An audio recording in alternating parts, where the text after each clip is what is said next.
Welcome back. Another show. The show started, Jeff. I know the show started. We're prepared, believe it or not. I believe it. We're always prepared. We're 100% prepared. And we have an amazing producer with Chris Stone from Cast Ahead, and Ben does a lot of the back end stuff for Lancaster Connects. And I go out and meet people at times, and that's how we made our connection today to Ephrata Performing Arts Center from the Northern Lancaster from the Chamber Palooza event. That's where it happened. Yes, there is a business Chamber Palooza. You got Lollapalooza and then Chamber Palooza. It's nearly as big, but it's right below. It was kind of like Lollapalooza and Coachella meets business Chamber Palooza in Lancaster. Yeah. There was no drum circles and no midnight dancing and no funky cigarettes or anything. I got you. I don't know what those are. Yeah, me neither. But I was grabbing my phone because we are prepared, but I had to grab my phone because my rundown, we started this new thing in the beginning of the show about the community, because that's what our show's about, Lancaster Connects and community, and not so much these two chuckleheads joking around, although we did a little bit of that just now. And we can't talk about football year round. And so here we are. So here's our rundown. So it's Halloween time. So we're going to bookend the rundown with Halloween spooky stuff. Yeah. Maybe Chris can put some bats on the screen. Yeah, right. Or jump scare stuff. My wife sent me a reel last night. Yeah. My wife sent me a reel last night from Instagram, and I said, if you ever do that, I will. Oh, she got you?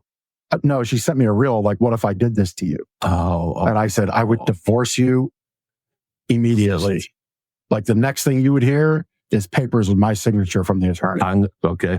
It was that bad. It was not something I would appreciate in any way, shape, or form ever at all. You just gave me something to do for the next week and a half. Yeah. No, not happening. I'll divorce you too. Anyway, to the rundown. Halloween is upon us next week, Thursday. So what better place to go do spooky stuff than Spooky Nook? Well done. Kids Night Costume Party. That sounds like a lot of fun. I mean, Halloween was so cool back in the day. Remember the plastic masks? Oh my gosh, with the little slit, the little eyes, and you're walking around, tripping over halfway through the night, the little rubber band strap would break. So you get the stapler out, you hook 7 stand, and then you had your face all cut. Man, life was great back then. So anyway, trick or treat night at Spooky Nook. That is all. I need to bring it up here. My apologies. It's at Spooky Nook, which is right there off of 283, and Halloween night kids costume party. And of course, this is not now coming up for the date. Great. Just fantastic. Just as I said, we're prepared. We'll move on. I'll come back. We were prepared. We just forgot our paper in the office. Oh, yeah. So now we're relying on digital technology, on Jeff navigating technology live. I got it. So this is Friday. There we go. Friday this week at 6:00, 6 to 9:30 at Spooky Nook Sports, 75 Champ Boulevard. So go check that out. Fun community night for the kids. I'm sure lots of trick or treating. Big venue there, so I'm sure they got a lot of fun planned. Spooky Nook Kids Night this Friday, the 26th, 6:00 to 9:30. All right, cool. So that's that one. And then we have Yuletide at the Renaissance Fair. EPArenfair.com. Yeah. This is neat. Old-timey costumes. Krampus is there. Belschnickel. So this is, when is this? Is this for Christmas? So this is for Christmas, but you want to start getting tickets now because it looks like it sells out fast. Yeah. And there's a special deal. There's discounted tickets now. Is it Krampus? That's a Krampus right there. That's a Krampus representation. I mean, that's the real deal. Yeah. That is the real deal. I got to Krampus it up one time in Germany in December at a German Christmas fair. Okay. It was awesome. Like you wore that? No, but I got to take pictures and hang out. Yeah, I got to dig those out. Maybe we'll get those out for Christmas time. I'd like to do that. So Yuletide at the PA Ren Fair, sharing that now because tickets are on sale now. Little pre-sale action. So if you go, I'm sure, to their Facebook or parenfair.com/Yuletide, you can save some money. Looks like you're saving a few bucks on each ticket. kids are only $3 a ticket, which is great. Like that's a great deal. That's way less than a Happy Meal because, $3 to get freaked out by a Krampus. Yeah. That's great. I love Krampus. It's just awesome. What does a Krampus do? It's like, for bad kids. It's okay. Yeah. It seems like it. Yeah, that's what it is. You'll like this one. So this is right in your backyard. Oh. Well, our backyard, but you live there. Manheim Township. Yeah. Township Tonic is the name of the band. Yeah. So these fine music I read about students. these folks. Yeah. Yeah. Do you know they raised $2,000 for charity playing music? I did not, but that's amazing. So shouting them out. Great for these young adults. These students here come together for the passion of music, That's which really, really cool. if you didn't know, fun gardener's fact, this guy has a degree in Music. music. I do. Yeah. I mean, it came Not playing any of those instruments. came right up 462 and 999 from Millersville to gardeners' bedrooms and waterbeds. Yep. And just put that degree to work lifting mattresses and Started never got selling back beds. to it. Yep. Hey, when you're good, you're good. That's right. But hey, you do some singing in church and Kind of. and you had some trombone in over the years. I did. Maybe you could sit in I actually Township Tonic. busted out the trombone the other day. Julian's honking the saxophone, and he learned his first song. So I got out the trombone and played a song with him. What's We're the not. song? We're not. It was Hot Cross Buttons. That's like the first song every kid Is that one learns when they're in bands? starting into it. Yeah. Ones. Lindsay took a video. We are not good. Oh, I'm play getting that video. Oh, yeah. I'm getting that video. And I know just how I'm going to do it, too. But anyway, shout out to these kids in Manheim Township Tonic. I mean, I think it's really great when kids get active, follow their passion, and then lay the trifecta over top to raise some money for the community. And they did $2,000. I mean, That's not nothing. that's some separation dollars right there. In the scheme of charity, there's a tremendous amount of people that really don't do anything. And then there's people that do some stuff, but then there's people who raise money and good for them. Yep. Township Tonic, way to go. Then we've got a great ambassador for Lancaster City Alliance. So this is Regina. She is the ambassador of the month, and she really works with the unhoused populations, which in Lancaster County, we've got a lot of people that are homeless. It's one of the things that we direct our charitable efforts to with Off the Streets, getting them mattresses for people that they get into homes. There's a lot of programs, but there's a lot of disconnection sometimes. And that can be from what's available to maybe it's the person. Maybe they don't understand what's available to them. Maybe they, just don't quite want the programming and the help at first. But Regina is out there just working tirelessly to get those folks into programming, get them access, make them aware of all that's available to really help their situation and get them on the path to being in a home at some point. And if not, at least getting access to programs that, are available. So congrats, Regina, for being the Lancaster City Alliance Ambassador of the Month. That's cool. Yeah. And then to bookend it back to Halloween, this is a lot of fun. This is Saturday the 26th. So I apologize. Spooky Nook is Friday the 25th. So you could do both. You do both. Double dose of Halloween. Fantastic. And then trick or treat on Thursday night and just get your kids all sugared out. That's right. For the whole week. But Clipper Magazine Stadium downtown where the Stormers play. So the Halloween parade's going to start at the stadium and then weave out the stadium downtown. That's pretty cool. Yeah. So that starts at 7:00 and you'll want to check that out. I'm sure you go to Lancaster Stormers Facebook, their website, you'll find all the details, but just really fun. It's always neat to see our community come together like that. So you got Spooky Nook support Halloween. You got Barnstormers support Halloween. Of course, the Stormers do a great job with Christmas lights and Christmas. Oh, yeah, that's coming up too. That's coming up too. Before we know it. And these two guys are working something pretty fun for Christmas lights. Oh, that's true. Yeah, we'll we are. leave it at that. We'll tease it like that Hot Cross Buns song. That's going to be your Christmas gift. Lancaster I feel remorse for sharing that and or regret, not remorse, regret. You didn't just share it with me. You shared it with all of them. Share it with we owe the million people. Followers that we have. Owe the people. All right. Speaking of performances, I think it's time for our guest. It is. Let's bring Mr. Ed Fernandez on from the Ephrata Performing Arts Center. Ed, welcome to the show. Hi, how you doing? You set my baby boomer memory back talking about Halloween, I've got to say. With those plastic masks and the one-piece jumps that tied in the back. Yep. Lancaster. Yeah. The little slip with the mouth. And and the pumpkin bag that people put candy in. So it just went a memory reverie right there about Halloween. So that's awesome. That's awesome.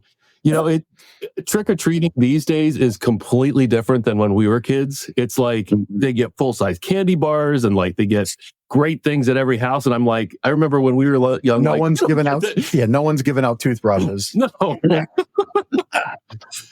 right. Well, we're not here to talk about Halloween. We're here to talk about the Ephrata Performing Arts Center. And you're the artistic director there. Is that correct? That is correct. Yeah, I'm the artistic director. And I believe you've been involved there since when? 1986 was my first year. Yeah. That's awesome. I was involved as an actor in 86.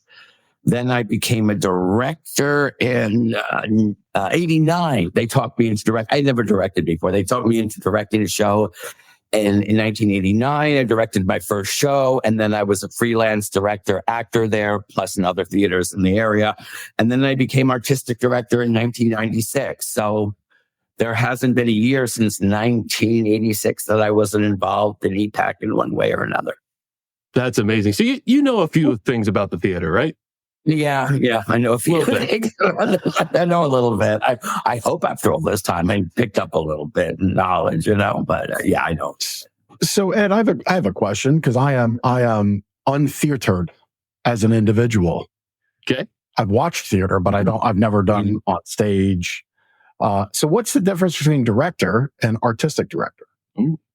Okay, well, artistic director is sort of a director. It directs one production. I mean, you can call an artistic director a director. Basically, as artistic director, I manage and then responsible for anything artistic that happens on our stage, that happens in the theater, in terms of hiring the artistic staff, and basically I'm a producer. I put together the staff. I help the individual directors in the individual productions. I help them, I get them the creative team to put the show together. And I help them with casting, and I do quality control. So I'm basically in charge of, as artistic director, I'm in charge of I'm sort of the team manager for every production. And I'm responsible for quality control of every production to maintain the quality of the product. So basically I manage everything artistic in the theater. Now a director is an individual director of a show, and they're responsible for that show, to put together everything for that show, to direct that show, to make their vision of the show come alive via the narrative, via the actors, the creative team, make sure everybody's on the same page, and that the production as a whole works. And I'm sort of the advisor on that. Now, I direct a majority of the shows as well. Being the artistic director, I also direct the majority of the shows that we present. That's At least a year. I personally direct as well. Very good. Very good. Well, thanks for that clarification. That makes sense. I didn't know.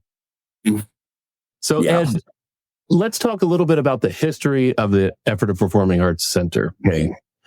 Well, it started, the history is so meshed with the building itself. Because I think doing the research on the building itself, it was a barn originally back, and it used to sit in the middle of what is a parking lot now, and then it was moved to what it was. And it was a pavilion, a summer pavilion. It was a barn, then it was a summer pavilion. And then it was nice in the Depression. I believe it was a roller skating rink. Oh, wow. And then in the early 50s, I believe, a man called John Cameron came down from New York. And this is when summer stock was really big in the United States, which it kind of isn't anymore. Summer stock would be during the summer, the actors would go out into the regions all over the country and have theaters that just operated in the summer. And a lot of the actors, it came from the fact that Broadway pre-air conditioning used to close down in the summer because they didn't have air conditioning. So they had to go out to like open air theaters, and they would go all over the country. And summer stock was really, really big. Not so much anymore. But so in the early 50s, a man called John Cameron, a producer from New York, came down to Ephrata and did a professional summer stock theater in the building, in the bar. And he would get stars. He had a lot of connections. So like he would get stars from Broadway to come down and do productions here. And that lasted for a very long time. And then when he left, it became a lot of people took over the theater. Like there were a group called Gallimaufry, Millersville ran for a while, and then the '70s, late '70s, I think they were going to tear down the building because it was an old ramshackle bar, no air conditioning, no bathrooms. Like customers had to go outside to use the park bathrooms. I mean, it was really old school. And I think they wanted to tear it down. And the community got together and formed a not-for-profit arts organization called the Ephrata Performing Arts Center. Basically, to say building. So then it became a community theater. It became what was called a community theater. When the borough, a couple of people from the borough, several people came to save the theater. And that operated as a summer theater until, and then I took over in 1996 as artistic director. And then I scheduled up until the shows used to just be June, July, and in August. I pushed it to September, which there was no heat or air conditioning, so it was very, very cold. And then in 2003, we renovated completely the theater to a full-term theater. It was a major renovation. And a lot of the theater was torn down, and except for the stage and the beams and some essential parts of the theater. And we built a whole new theater around it with rehearsal spaces, and we were able to go full year. So, that is the short history of the theater. So as you can see, the building itself is very enmeshed with the history of the theater. Yeah. Yeah. Very neat. I'd like to think maybe that first show was the farmer in front of the cows, just trying to entertain them a little bit. So they gave a little more milk. No, I mean, the history is really, really interesting because, you have, the cloisters, that religious. Oh yeah. I was going to say that too. The cloisters came over with the farmer. So let's entertain us. That was right across the river, and the Art Center, which is a very beautiful building in the park, because we're in the park. That was where these two sisters lived, and it was really. And then there were spiritualists. There was Camp Silverbell, because Ephrata was a really hot spot for spiritualism. I don't know if you know that, but it was what's now the Hampton. We used to call it the Hotel. Yes, because I may or may not have been in there as a teenager. I always wanted to, but I never did. And that was all spiritualists were in there, and I think they had a camp in the park. So it was really interesting, all that stuff. But so the theater has existed and got through many transformations, and it is still here. Bigger, and better than ever. That's cool. I love the fact that the community saved it. Like, it would have been easy for people to just be like, oh yeah, we're just tearing this old building down, and that's the end of it. It was so, when they tore down the theater, this was real.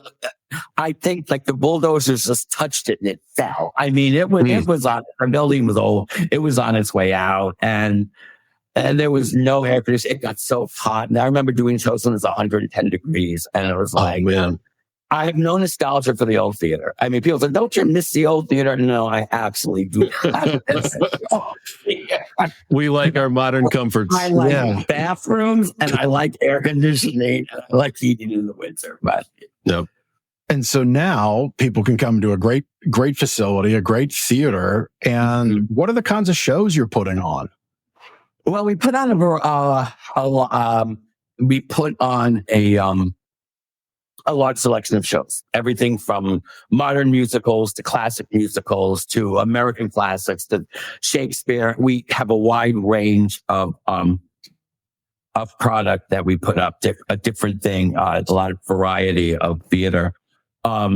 And what we were known for is back in the day when I first started, there were a couple of board members who and we started what they call pushing the envelope, doing shows that were done around here. I mean, to give you an example of the change in this area as far as theater is concerned, in 1990, I directed when my second production was Little Shop of Horrors, and we couldn't get any corporate sponsors because the show was deemed risky. This is Little Shop. Right. It's like, we don't want to touch that show. How very footloose of Ephrata. It was like really, that was the norm. And there's a lot of stuff you couldn't do. And we said a lot of the board members had gone to New York. I had come from New York, and we started pushing, doing new work. We started pushing boundaries of censorship. We started doing new work. And that's how we kind of got known. That's how we got ourselves out there, really, by doing this kind of work. And we lost some people along the way, but we gained a lot. And we gained attention because we had a niche that we filled. But we've always tried to vary that with, like old musicals, like classical musicals and classical comedies, and honor the whole spectrum, the history of theater and all the different genres of theater from the past to the present. So we wanted to, but keeping our niche of modern work and moving forward, and yet sort of celebrating the old classics and Shakespeare, Well, we have a very varied, eclectic season, which we still have to a certain extent. Like the show we're doing now, Gypsy, which is a classic musical from it's called the golden era of musicals, the golden age, they call it. Before you tell us all about Gypsy, I just have to ask, because it was on the screen, and you were there in the early 90s. Tell me about the show. What's Once Upon a Mattress? That's a classic musical. Is it? Yeah. I'm on theater. It's not what you think. It's the princess. No, sorry. It's not what you're thinking. It's actually a musical about the story about the princess and the pea. They pile the mattresses up. Yeah. Okay. Well, maybe that one could get dusted off, and Gardeners could be a sponsor. I think they just revived it. They just revived it on Broadway. They just revived it on Broadway. So, I see a partnership. Yeah. There you go. Yeah. So, Ed, I want to know. We're talking about Gypsy. Yeah, Gypsy. But maybe before we get to Gypsy, who comes to these shows? Is it mostly local people, or does the theater actually pull people from maybe some of the metro areas, Harrisburg, Philadelphia, New Jersey? Yeah, no, we a small amount. Mostly our audience, when we do a demographic search, most of our audience is why I'm missing this side of why I'm missing Reading and Lancaster City. Yeah, that is our biggest audience base. And how many? I was wondering how many people does the theater hold each night? It holds 300. Okay. At maximum, 270 really. At maximum capacity, it holds about 270. That's really cool. We do get some people that drive from Philadelphia. We do get some people, and depending on the show, but we do get people from Harrisburg. But our core audience is locals, is people from Lancaster City and people, because back in the day, the only it was us, EPAC, Fulton in the winter and EPAC in the summer. So we had a cross audience base, and we still have that base. We still have a lot of Lancaster City people. Yeah, we've got the theater on the screen. It's gorgeous. I'm aware of the theater because every so often I get out for First Sunday in Ephrata, which in the motorcycle community, it's known as First Sunday. And all the motorcycle guys, when I had motorcycles and now my slingshot, you come out Sunday morning, the first Sunday of each morning, and you're in the parking lot, and you see the theater at the end of the parking lot. But this is beautiful inside. We've got it on screen. Cool. It's gorgeous. Yeah. And that was, after post renovation. Yeah. That's cool. Renovation. Ed, would you call that in the round? Is that, or it's close to it? It's called thrust. It's called the thrust space. Oh, that's the old lobby. Don't show that. That was completely redecorated. Chris, come on. Our lobby is beautiful now. David Lyle, who is an interior designer and is on our board of directors, he was president for a while. He came in and he saw our lobby. He goes, no, this needs to be redone. And we did a renovation of our lobby, and it is absolutely gorgeous now. I wish I had a picture of it. But yeah, so that is getting back to your question. That is called a thrust stage because it's three-sided. As you can see, there's a back with no seats, and you have seating on three sides. It's called a thrust stage. I've never seen that before. The audience, it's theater in the round. Proscenium means it's picture frame, and this is thrust. Okay. So that affords your actors and actresses and set designers to really bring the audience into the show, I'd imagine. That's one thing that people love about our theater, and we try to play upon as much as we can. It's like you're right there. There's no separation between audience and actor of whatever you're presenting. The audience is right there. I mean, right up on top of you, and it makes it for a very, very interesting and a different experience with no separation between performer and audience. And we usually, a lot of times, we take the show right out to the aisles. Like, we use the entire space, especially when you're doing a big musical. We use the entire space to and we really want to we really like to play up the immediacy of the space. That's cool. Yeah, very neat. So let's talk about the current show you've got there, Gypsy. Yes, Gypsy. Gypsy is a musical that was originally, I think it's late 50s, early 60s. Ethel Merman starred in it. And it was based on the life of the famous Gypsy artist, Gypsy Rose Lee, based on her memoir about how she became the legendary stripper, Gypsy Rose Lee. And it's about her youth, and a lot of it is about her mother, Rose. And how she pushed her daughters into the limelight. So she was the original stage mother, I think. You know, the whole idea we have of stage mother.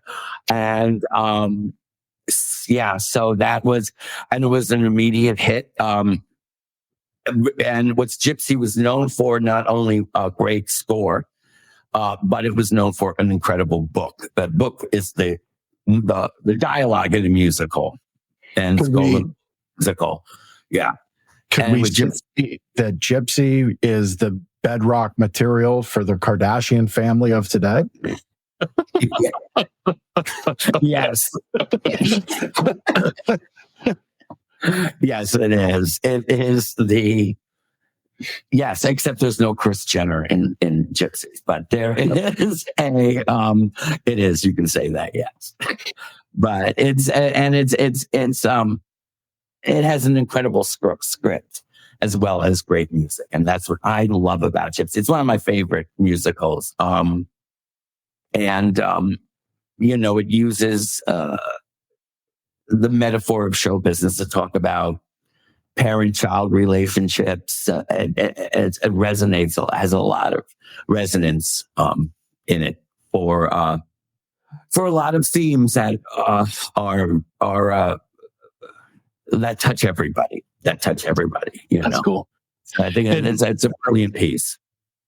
That's great. Yeah. So before I get to my next question, the show runs from now through another week or two? We're in our last week. We have a show. We've already played for 2 weeks. Our musicals run 3 weeks. We're in our last week. We run from this Wednesday, Thursday, Friday, and 2 shows on Saturday. And what time of night do you start on, like Wednesday night? We start on weeknights. So Wednesday and Thursday would be 7:30. Friday and Saturday would be 8:00. And on Saturday, we also have a 2:00 matinee. We also end on a 2-show day. So we have a 2-show day on Saturday, 1 at 2 and 1 at 8. And is it recommended to buy tickets in advance? Yes, we do buy tickets in advance. Call the number there. What is it? 733-7966. Ephrata 4. Buy tickets online. Ephrata Performing Arts. I think it's EPAC. EPACtheater.org. Thank you. Yeah, tickets. Yeah, so tickets at EPACtheater.org, or you can call 717-733-7966 extension 1, and that'll get you tickets there as well. Yeah, so that's awesome. Yeah, that's great. It's great that you're doing the midweek shows. I honestly never would have thought that. It's kind of nice to get that date night in if you're a busy couple. Mm-hmm. And, the weekends are for kids, volleyball and football and basketball and all things that go on now for families. But if you can get there in the middle of the week, that's fun. I like that. Yeah, one of these nights is Wednesday night. And I guess it's the middle of the week. People want to break the week, but that's a big night for ticket holders and subscribers. During the week, we do well. We do well during the week. You said you have subscribers to the we have subscribers. How's that work? You can buy a subscription and gives you your seat for the whole season. Oh, cool. Our seasons run from January to December. And if you're a subscriber, you have a seat that is yours and that you get the same seat on every production. You get a discount by becoming a subscriber. Instead of a single ticket buyer, you subscribe for this night, for this show, and you're guaranteed the same seat. And also you can do a full subscription, or you can do a pick 4, because a lot of people, we have 7 shows, and we give the subscribers the opportunity to pick 4, pick 3, I think, and they can pick the shows they want. Though if you do a flex pass, you're not guaranteed the same seat. You would call and what seat what's available, but a full subscribers get their seat, and believe me, they're very, very much into their seats.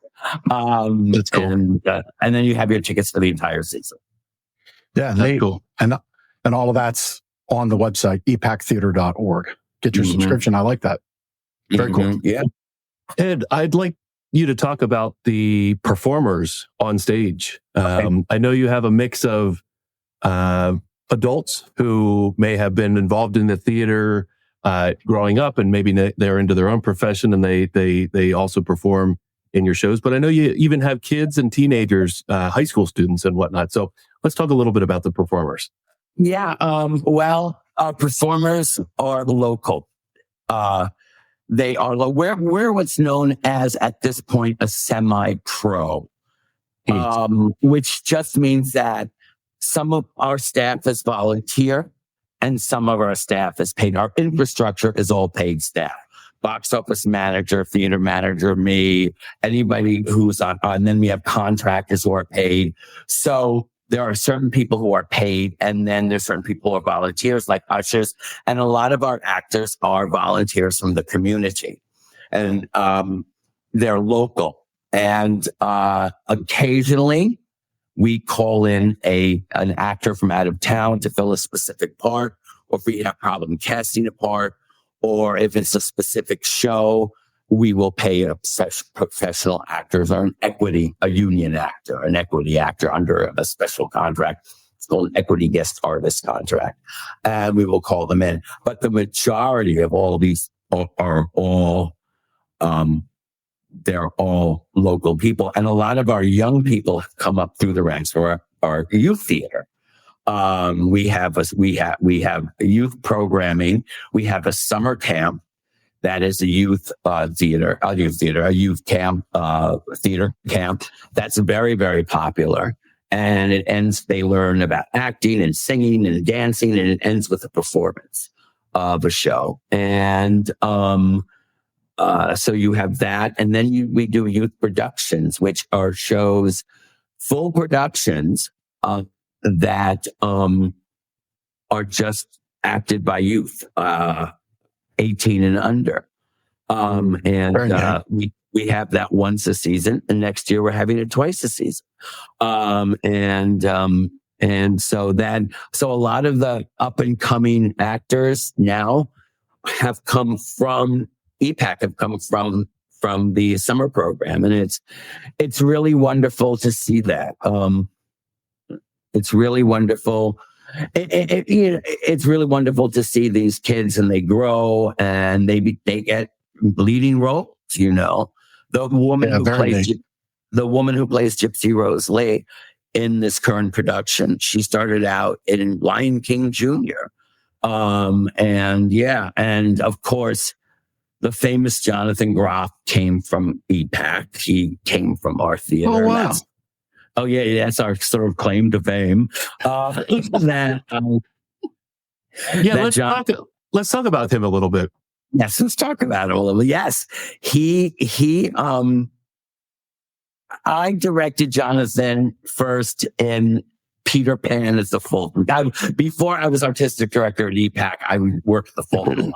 Mm-hmm. And I was a freelance director around the area, and some of my gigs were at the Fulton under the artistic director at the time, Bill Kathleen Collins, I believe. Then Michael Mitchell came in. I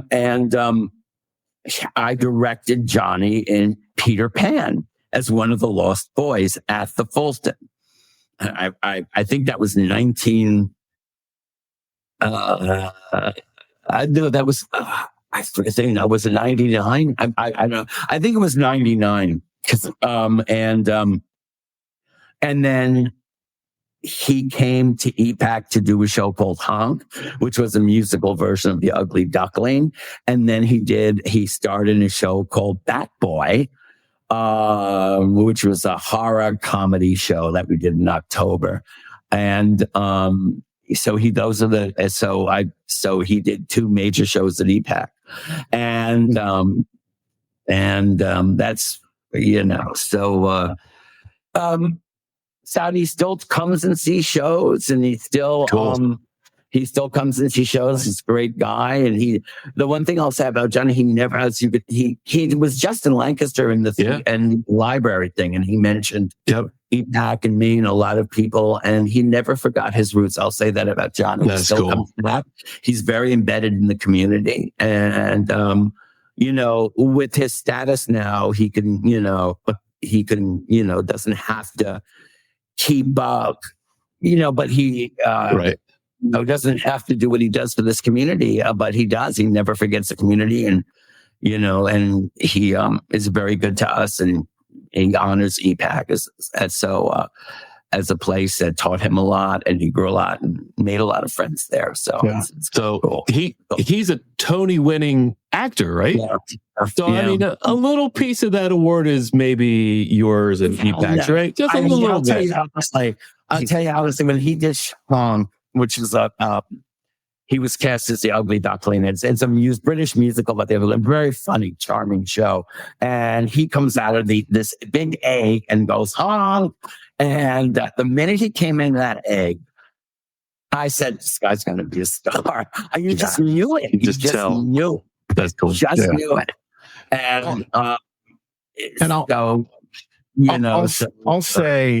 say this to Ben's point about how EPAC might have a little sliver of the awards and the success. I say, 100%. I look at organizations like EPAC and, youth sports organizations and music teachers, y'all foster something that lights a spark for kids. Maybe it's kids like Jonathan Groff on stage. Maybe it's kids that tried to get the lead part, but just didn't have the talent. But then they saw the backstage production, and they saw other opportunities to flourish in the theater. And you provided that place for them to be and hang out and create new friendships and be part of something, which is so great. Yeah. And that's what I think your youth programming today is cool, because you give place for a kid that might not be a football kid, might not be a music kid, might not be a skateboard kid, but can be in the theater. And that's cool. Right. They get that place. 100%. And when we renovated, one of the main things I wanted to do was expand our youth programming. It was hard to do it when you only operate 3 months out of the year, but now that we have a full year, we operate every day out of the year. And I saw we really wanted to increase our youth programming and youth education. And we're still working on it. And one of my main goals, and it goes along with what you just said, 100%. And I've always said this. One of my main goals at EPAC was to create a space for that kid. Like me when I was young, and I didn't have an outlet. I did not have a great childhood. I did not have a great home life. And there was nowhere to direct my energy, and I always wanted a space. I always wanted to create a space that I wish I had when I was young, where I could come and feel safe being myself, where I can express myself, where I can meet other people like me and get involved in teamwork and projects. Because teamwork is so important. And there are kids who aren't sports kids. Doesn't mean they need to know what teamwork is, even if it's theater. So they come here and they learn working on a team, and it's about self-expression. It's about getting all this crazy energy that kids have and directing it and into a disciplined technique and art form. And that was always very important to me to create a space that I wish that I didn't have when I was a young kid. And then when I see these kids, and when I see these kids who wrote in EPAC and take lead roles and feel safe and comfortable and have a safe space where they can be themselves in a non-judgmental environment and learn teamwork and to work with others, that makes it all worthwhile for me. It makes the whole, since it makes 30 plus years, it makes it worthwhile. And that is something that, personally moves me in more so than just having a hit show, or something like that. It's really about giving back, and it's really about creating something that you didn't have but would have, and giving other people the opportunity. So that's the main. That's awesome.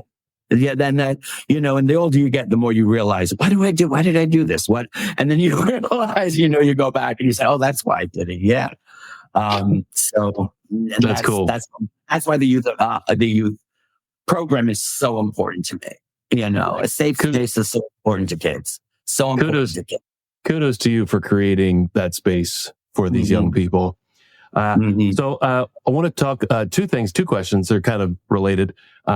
The next show, I know you got a show at the end of the year here. We can talk about that. But I also want to know your favorite show that you've ever done there at EPAC. I'm sure there's one that's your favorite. So tell us about the next show, and then we'll ask you. Then from that youth programming, here we go. The next show is Elf Jr., Elf the musical based on the movie Elf. It is the musical Elf, but it's Elf Jr., meaning it is specifically designed for young people to do. It's what's called a junior show. And so it is, we end the year with our junior show. And this year coming up is Elf Jr. And we have really great kids in it. And it's the kind of the culmination of our youth programming that these shows. And we've had incredible success with these shows.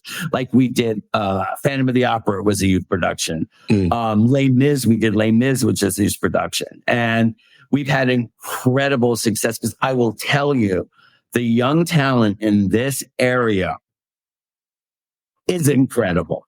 I mean, I will put up our youth production of Les Mis or our youth production of Phantom against any production.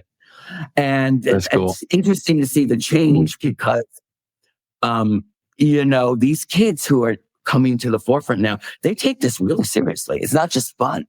I mean, they are serious about their craft and their technique and singing and acting and dancing. And they are some incredibly talented kids. Most of them are not kids, young adults. Kids to young adults. That's what I was going to ask. Yeah. Does junior mean like through high school age kids? 18 and under. 18 and under. Okay, that's cool. Yeah. And a lot of shows, like you can get Phantom of the Opera. It's called Teen Edition or School Edition. It's the same show. It's absolutely Phantom. Nothing's changed. It's can slap, it's the age restriction on it. You can slap teen show or teen musical, teen edition, high school edition, whatever. But Phantom was the same. Les Mis was exactly the same show you get from adult cast, but you have an age restriction, 18 and under. Yeah. I love me some Buddy the Elf, though. Yeah. What's the full spaghetti and chocolate sauce? Spaghetti and syrup and all the sugary treats. Yeah. The guy who's playing Buddy is Carlos, and he's incredible, and he's another kid that grew up through our youth programming. Cool. He's just incredible. Yeah. So So next up is then we start next year with Six the musical. Which is teen edition too. And that is a very popular show, which is basically about the 6 wives of Henry VIII, but done in a very modern way. That's cool. Yeah. So, that we start out, we're doing 2 young adult productions. Next year we're doing 6 and we're doing Hunchback. So the 45th season is next year. So we got this on January the 6th. Then we go to a local premiere of the musical of Groundhog Day, which I don't think has ever been done here. So it's a musical Groundhog Day. Then we go to Romeo and Juliet, little known show there. And then The Producers, which is one of my favorite shows based on Mel Brooks' movie, The Producers. Yep. Then a play called God of Carnage, which is an interesting, funny, it's a comedy. It's a very interesting comedy. Then a musical called Parade, which is about the Leo Frank case. And it's a very interesting show about a specific crime that took place at anti-Semitism and racism was involved in it. It's a very interesting show. Then we end with The Hunchback of Notre Dame, the musical version of The Hunchback of Notre Dame. So that's cool. That's what we're looking up for next year. Looks like a great season for 2025. As we look to wrap up our time, Ed, we'll have our connection cocktail, which we're going to get to that question of your favorite ever. But before we do that, we just previewed the 2025 season. Right. We talked about subscriptions. How can the community support what you're doing at EPAC? How do they get involved? Come to a show. Buy a ticket for a show. Come see what we do. A lot of people in donations, if I may talk business for a second, we need to raise in not-for-profit theater. Ticket sales are a spit in the bucket. They'll never, unless you charge like hundreds of dollars per ticket. Right. It takes $400,000 in donations to keep our doors open. Okay. Yeah. Wow. Our budget's inching toward $1 million per year. Wow. So as inflation goes up and our production values go up, and so a lot of people don't, because we're an Ephrata, the location, whatever. I mean, we have our hardcore fans, but a lot of people don't know what we do, or they assume something about our theater without coming to. So all you have to do is come to a show and go, and people come to the show, my God, I didn't know this was here. Our production values are stellar. Our acting is stellar. It is regional quality theater. And so come and check us out. Buy a ticket to Gypsy. Buy a ticket to one of our youth programs. And if you like what you see, keep coming. That's the best way to help us. And also, if you like what we do, make a donation. There are lots of ways to make a donation. There's Johnny there. There's a lot of ways to make a donation. Well, we have that on screen, epactheater.org/donate. You are a nonprofit organization, which means that donation is tax deductible. And so as the year's closing out, we just had this conversation about equipment purchase, helping to help taxes for 2024. If you can make some charitable contributions, please do so. And we'd love for it to be from a connection here to EPAC. Yeah. And the Lancaster Extraordinary Gift Day, giving is coming up. Yeah. Put us on your list for donations. We usually do very well on that day. But the best thing you could do is just to come and buy a ticket and check us out. You will not be disappointed. Share that on social media when you go, maybe a quick snapshot, not a recording because people should come see it, but a quick snapshot, a check-in that you were there, share it out. We'd love for you to do that. It's great. Man, you're just doing a lot of great stuff there. Love it. Love it. So you got Thank Gypsy running right now. Wrap up the year with Elf. I think I'm going to surprise my wife with that one. Her birthday's in December, and she loves the Elf story. So I think we'll come for that one for sure, Ed. But I think it's connection cocktail time. Not that I think Ed's been a hard guest and people haven't got to know him and we see what makes Ed tick. But let's really to pull stuff out of me, don't you? I was like, right. So we got 3 questions. You already know one of them, and I saw you twisting a little bit. You want that one first? Or you want that one last? Okay. I just hate lists because it's getting one thing. There are so many productions I've loved that I've been associated with, that I've directed and have acted in. That is so hard to pick one. And plus, I've been doing this for a long time. So there's a lot of productions. I don't even know how many productions I've directed or acted in. Years of them, but it's so hard for me to pick. I'd say, God, there's so many. There's so many. It depends on my mood, quite honestly. But it's true, yeah. Kind of like music, movies, whatever. Emotional, it's one show. If I'm feeling giddy, it's another show. But there's so many great ones. What was the first show you were at? At EPAC, the Mousetrap is when I came down here. The Mousetrap. Okay. Christopher Wren in the Mousetrap. And I had gone to college for theater, and then in New York, and then just started taking jobs in New York and hotel work. And, you had to survive. And I just stopped acting because I was just having too much fun. Having a good time. All right. That's the truth. Yep. New York, 1980s. I mean, come on, guys. I was having a great time, and I just didn't act anymore. And then the opportunity came to come down here for the summer and to act again. I said, you know what? I really should get back into it. And this sounds like a nice thing. So I came down here with friends, and I did one show at EPAC, and I never left. Never left. It was one more show. Cool. One more show. And if you believe fate or whatever, I'm sorry. That was a life-changing show. There's your answer, Ed. There's your answer when people ask you this question. You can say, I love them all, but the one that brought me back to acting, the one that brought me back to an amazing career was the Mousetrap at Ephrata Performing Arts Center. Well, I do like, I have to say, I do like the producers. I was in the producers. Okay.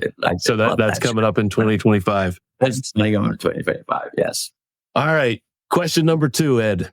If you could travel back in time, where would you go? Like time frame, maybe where geographically? I am going to say something that is so cliched, and everybody says it. The Roman Empire. I just would love to just be there for a day. What it was, I don't know. Yep. I've always been obsessed with the Greco-Roman history, but I know that's every guy says. That's cool. It's like I am fascinated with the Roman Emperor, the Greco-Roman Empire, as far as that's cool. Goes. Nothing wrong with that at all. Very good. Yeah, I'm kind of a history freak. I'm the boring guy who goes to Gettysburg and knows everything that happened on every piece of land. Right. Very good. All right. Last one, and then you're off the hook. Favorite thing, this one's easy. Favorite thing to do in Lancaster County? Look at me eat. Eat. Do I even have to say it? Yeah. That's like, is there a favorite restaurant? I mean, the food at my favorite restaurant. Oh my God. I like the Belvedere. I mean, I'm still, when I moved here in 86, I would tell you, this is not a foodie town. And, there are a few restaurants and, now it is food city. There are so many great restaurants. That it's incredible. It is an eating city. It is like, you can go to a new restaurant every day. I went to 401 Prime, I think. Oh my goodness, steak I ever had. The best steak I ever had in my life. Pretty high. But no, I'd have to say eat and work. That's my life. Eat and work. That's cool. Love it. Well, Belvedere is a fan favorite. Ed, I'm sure you give everybody a favorite show there with your direction, your passion that you're pouring into the theater. It comes through on the screen here. I'm sure it comes through on the stage at Ephrata Performing Arts Center. thanks for all you're doing for the community and for the region, for the arts. And for these young people. For these young kids, bringing them in and giving them a creative outlet, a place to be a part of something. And then they continue to grow up, and who knows, maybe at this next show, we'll have the next Jonathan Groff. I don't know. You'll tell us. Maybe that's Carlos. I don't know. An Elf. We'll see. You kind of had that little spark when you talked about him. So come see Elf for that reason. I think there's a chance he's very talented, and cool. And they all want to be the next Jonathan Groff. Sure. But no, Carlos is absolutely fabulous. So yes, very cool. Good. Well, Ed, thanks for all you do there for EPAC. That's Ephrata Performing Arts Center, epactheater.org. Be sure to check them out. You can donate to them. You can get a subscription for a handful of shows all season long, or please just take one action. Come see them. Come see one show. Come see Elf at the holidays. We always get in that spirit of the holidays. Do something holiday. Come see Elf. If not, make a resolution to come see Six in the new year, or one of their great shows in 2025. Ed, thanks for being on the show with us. Thank you so much. It was a pleasure, guys. Thank you for having me on. You're welcome. Have a great afternoon, Ed. That was a lot of fun. Yeah, like if there's any indication there that the shows are going to be lively and entertaining, it's coming from the top down, right? That's leadership 101. Right. If your leadership's boring, if it's C-SPAN theater talk, very monotone, that's not what you're going to get at Ephrata Performing Arts. Not at all. Not for one bit. On that note, my sleep better tip for you as we wrap up our show. That's the on the note part. Our show wraps up. My sleep better tip. And I did this just before we got on the show. Stretch. Oh, yeah. Stretch to go to sleep. Stretch when you wake up. Get some blood moving. Light stretch when you go to sleep. Maybe more vigorous stretch when you wake up. And, little, it's okay to shamelessly promote every now and then. If you need help stretching, we have massage chairs here at the store. Fantastic massage chairs from Furniture for Life and Infinity. We just brought a couple Furniture for Life chairs in, and they are really incredible. So check those out. But yes, stretching before bed, stretching when you wake up will really help you throughout the day. And you can get tips like that in our book, Sleep Better. We'll send you one right here over my shoulder. Send you one of those copies. GardnersMattressandMore.com/sleep-better. All right. Testimonial time for Gardner's Mattress and More. As we often do, we've got a handwritten testimonial here, recently received. This is pretty quick testimonial. We always ask about our process. Perfect. We got 1 minute left. Assess sleep needs and help our customers find the right fit. They thought our process to do that was very good. And they said the hardest thing to shop for is a mattress. And we made it much more easy and not over intimidating. So, you shop for a mattress not that often, right? You buy a decade on clothing and shoes and tires and cars, and you buy almost everything else with more frequency than a mattress. But I like the fact that she recognized that it is difficult, but we made it easy and painless. So I think statistically, it might not be the last few years, but prior to the last few years of the housing market, people moved more often than they bought a mattress. I would believe that. Yeah. I think the number I read was back a number of years, but it was once every 7 years. Yeah. But you get a car every 4 years. You get a phone every 2 years. That's true. Yep. Your kids will graduate high school, middle school, or elementary school, at least in one of those phases by the time you get a new mattress. Before you get a new mattress, yeah. Yeah. Some people have their baby and then marry off their baby and have the same mattress. Have the same mattress that the baby was made on. And so if that's you, definitely come see us, because it's time for that comfort life of that mattress. You've gotten your money's worth, but we can wake you up and help you wake up happy and pain-free on a new one. And that's what we do here at Gardner's Mattress and More. That's right. Plus, have a lot of fun with our community, engaging with this show, Lancaster Connects. Thanks for watching this week's episode. We'll see you next week, Monday at 2:00.